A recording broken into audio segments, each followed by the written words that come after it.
एक काला अध्याय आज से ठीक 50 वर्ष पूर्व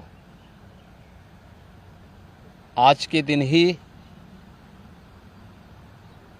देर रात्रि में हुआ था,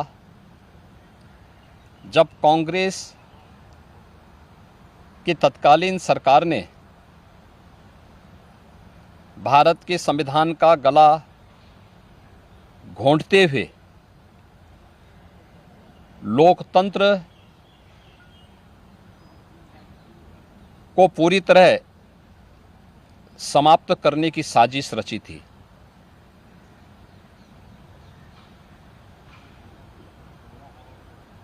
पच्चीस जून 1975 रात के अंधेरे में श्रीमती इंदिरा गांधी जी के नेतृत्व में कांग्रेस की सरकार ने कैसे भारत के लोकतंत्र को नष्ट करने का प्रयास किया था। उस समय के सभी विपक्षी दलों के नेताओं को, उसमें से अटल बिहारी वाजपेयी जी, से मोरारजी देसाई जी, श्री जयप्रकाश नारायण जी, श्री लाल कृष्ण आडवाणी जी और विपक्ष के सभी नेताओं को बंद करके लोकतंत्र के गले को पूरी तरह घोंटने का प्रयास किया था। आज जब 50 वर्ष के उपरांत हम इमरजेंसी की उन यादों को स्मरण करते हैं, तो स्वाभाविक रूप से कांग्रेस में चेहरे बदले होंगे, लेकिन उसका चरित्र, उसके हाव भाव आज भी वही हैं जो 1975 में एक बर्बर चेहरा उस समय में कांग्रेस पार्टी का देखने को मिला था। कैसे उन्होंने संविधान की मूल आत्मा कही जाने वाली प्रेम्बल में संशोधन करके उसकी आत्मा को नष्ट करने का प्रयास किया था। कैसे कांग्रेस ने उस समय देश के नागरिकों के मौलिक अधिकारों को पूरी तरह प्रतिबंधित कर दिया था। कैसे न्यायालय के अधिकारों को कांग्रेस पार्टी ने उस समय में बंधक बना के रख दिया था। और आज भी कांग्रेस पार्टी में भले ही नेतृत्व बदला हो, लेकिन उसका चेहरा बदला हो, लेकिन चरित्र तो उसका आज भी वही है। ये लोकतंत्र की दुहाई देते हैं, लेकिन भारत के बाहर जाकर के भारत के लोकतंत्र को कटघरे में खड़ा करते हैं। भारत की चुनाव प्रणाली पर प्रश्न चिन्ह खड़ा करते हैं। भारत के बाहर जाकर के भारत को और इसके लोकतंत्र को कोसते हैं। भारत के अंदर हर चुनाव की प्रक्रिया में बाधा पैदा करके ईवीएम पर अपने अकर्मण्यता का दोष थोपने का प्रयास करते हैं। एक तरफ कांग्रेस का यह तानाशाही पूर्ण रवैया, जिसने आज से नहीं या 1975 में ही नहीं, आजादी के तत्काल बाद संविधान अंगीकार करने के मात्र 2 वर्ष के अंदर ही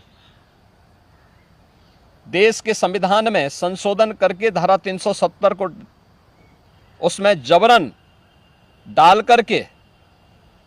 देश के अंदर देश की अखंडता को चुनौती देने वाली धारा 370 को डालने का प्रयास किया था। इसके उपरांत भी समय समय पर कभी मीडिया पे को प्रतिबंधित करके, कभी अन्य तरीके से प्रत्यक्ष और अप्रत्यक्ष रूप से लोकतंत्र के सभी स्तंभों को कमजोर करने का प्रयास किया था। 1975, 25 जनवरी 1975 उसकी पराकाष्ठा के रूप में इस देश ने और दुनिया ने देखा था। 1975 की इमरजेंसी की घटना के 50 वर्ष पूरे हो रहे हैं। 1975 में देश के लोकतंत्र को बचाने के लिए, संविधान को फिर से बहाल करने के लिए, नागरिक अधिकारों की रक्षा करने के लिए जिन लोगों ने जेल की यातनाओं को सहा था, जिन लोगों ने उस कालखंड में लोकतंत्र के लिए अपना सर्वस्व न्यौछावर करने का कार्य किया था, हमें आश्चर्य होता है कि उनकी वर्तमान पीढ़ी उसी कांग्रेस की गोद में बैठ करके देश को फिर से कांग्रेस की तानाशाही और लोकतंत्र विरोधी, संविधान विरोधी तंग दायरे की ओर धकेलने का कुत्सित प्रयास कर रही है। कांग्रेस आज भी उसी रास्ते पर चल रही है और उसी का परिणाम है। जहां भी कांग्रेस नेतृत्व की सरकारें हैं, उनका रवैया, उनके कार्यप्रणाली, उनके द्वारा किए जाने वाले कृत्य इस बात के उदाहरण प्रस्तुत करते हैं। उनके जो सहयोगी हैं, बंगाल में टीएमसी है, केरल के उनके सहयोगी हैं, या तमिलनाडु के उनके सहयोगी हैं,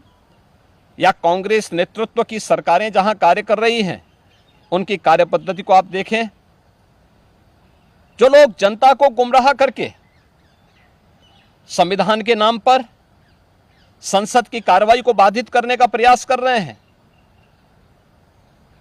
वे लोग कभी अपने गिरेबान में भी झांक के देखें। क्या उन्होंने सही मायने में संविधान का पालन किया था? क्या ये सच नहीं कि देश की संसद में कांग्रेस के एक वरिष्ठ नेता ने वहां पर जिस प्रकार का आचरण किया था, एक बिल को संसद के फ्लोर पर ही किस तरीके से अपमानित करने का काम किया था, वहां फाड़ने का काम किया था, ये क्या किसी से छुपा हुआ है? या अन्य अनेक ऐसे कृत्य जिसने लोकतंत्र को कमजोर किया है और लगातार देश के लोकतंत्र को कमजोर कर रही है, ये सभी कांग्रेस के वे कृत्य हैं जिसके लिए कांग्रेस को यह देश कभी माफ नहीं करेगा। कांग्रेस पार्टी को और कांग्रेस की इस तानाशाही में प्रत्यक्ष और अप्रत्यक्ष रूप से सहभागी बने उन सभी राजनीतिक दलों को भी, जिनका उदय ही देश के अंदर कांग्रेस के खिलाफ लोकतंत्र को बचाने के लिए हुआ था, आज वे कांग्रेस की गोदी में बैठ करके जिस तरीके का आचरण कर रहे हैं, यह देश और इस देश की जनता उसे किसी भी स्थिति में स्वीकार नहीं करेगी। कांग्रेस को और कांग्रेस के इन सभी सहयोगियों को जिन्होंने लोकतंत्र को कमजोर किया है, संविधान के प्रावधानों को समय समय पर मानने से इनकार किया है, इसके लिए आज इमरजेंसी की 50 वर्ष पूरे होने पर इन्हें देश की जनता से माफ़ी मांगनी चाहिए अपने इस कृत्य के लिए और अपने न केवल चेहरे को बल्कि चरित्र को देश के संसदीय लोकतंत्र के अनुरूप ले जाने के लिए अपने आप को तैयार करना चाहिए।